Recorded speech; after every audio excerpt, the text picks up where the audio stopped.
Hey there, Shanté Kumar here. Thank you so much for joining me today. I'm super excited for this extra special session. That was a lot of sounds. I have to stop that. Today I'm talking with you about the happiness formula. Now, full disclosure, it is not mine. It belongs to Tony Robbins. Thank you, Tony. But I get to share it with you today. And I love it because when you really understand it, it can give you so much clarity about what you're thinking and experiencing and what you are seeing in your life.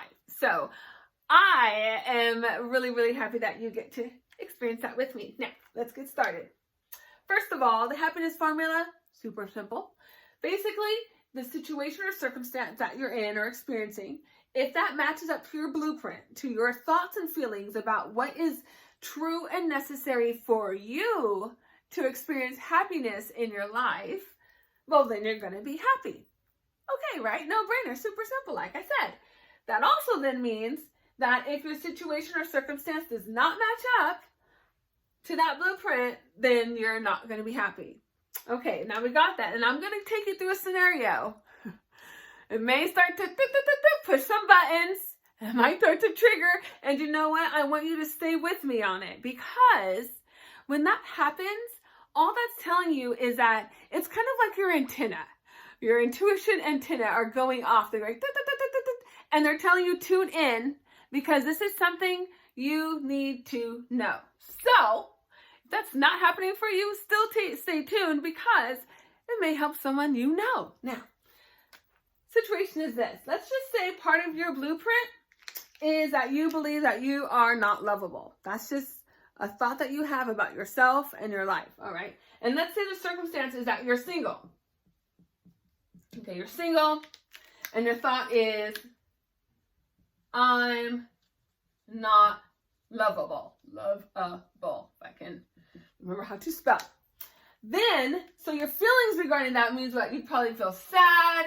You'd feel alone, right? Lonely. You'd be a lonely person.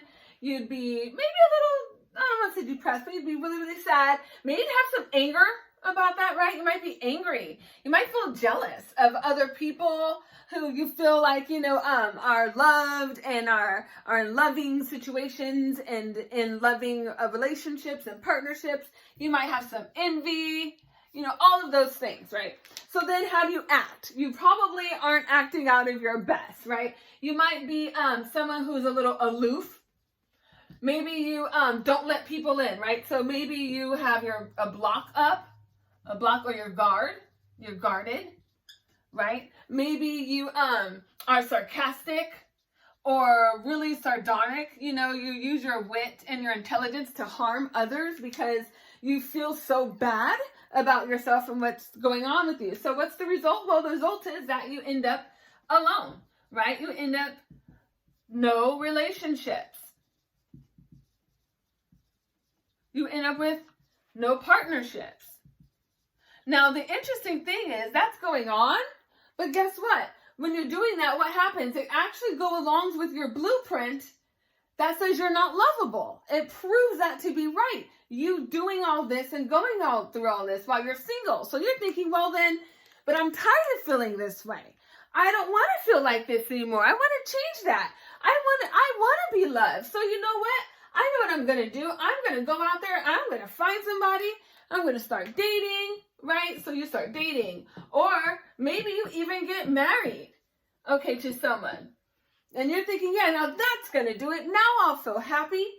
But let me tell you what happened here. What happened is you changed this circumstance here. You went out, you found someone, you dated, you got married. Okay. But underneath all of those things, the thoughts, the feelings, the actions remained the same. All of the things that created the blueprint stayed the same. So ultimately what's going to end up happening is this.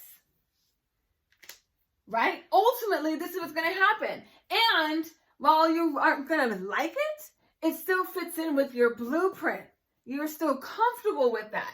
So really, people always do this. They change the circumstance. And they think changing the circumstance is going to, you say, well, you know what? I got married and dated that person. Well, that, you know what? It was just them. it just didn't work out with them, right? They were the problem. It wasn't me. So what I'll do is I'll get a new person instead. I'll get a new relationship, right? But still the same, y'all. The blueprint didn't change. These thoughts and feelings that created the blueprint that made it okay and necessary and right for you. Something occurred with you that said you weren't a lovable person. So ultimately, you were not going to end up with anyone. And even though you don't like that, even though it feels like it's crappy, it actually at the same time feels comfortable. It feels right, doesn't it? Of course it does, because that became part of your blueprint. So the only way to change that is to actually change the blueprint. You have to go here. You have to change that thought out. You have to get some new feelings associated with that. Okay, that's the only thing that is going to help make that stick. Everything else is just going to be a temporary fix. And that is the beauty of the happiness formula. Because if you are honest with yourself and start asking yourself, what are some of my blueprints, right? What are some of my blueprint imprints, really? What are the truths about myself? Some of those would be that one we just went through. You know, do you feel that you are lovable or not? You are intelligent or not? You are worthy or not?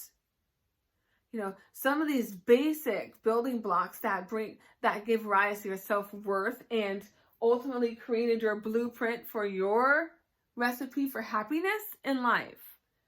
This is a way to start decoding it, deconstructing it, and then revitalizing it, okay? And redoing the whole thing. And while it might sound hard, while it might sound like, oh my God, it's a lot of work, it's really not. It's really, like I told this, it's really just a practice. Because we only got here to this point in life from a lot of practice. We practice these current thoughts a lot, y'all. They're not new. They seem new, but when you break it down to their bare basics, they're very, very basic.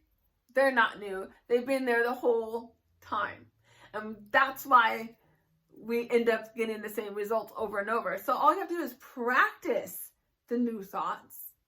And it's actually kind of fun because you catch yourself. You're like, oh, I caught you, brain. I caught you. Trying to make me go over there. I'm going to the right. Okay? So, just that helps, I think.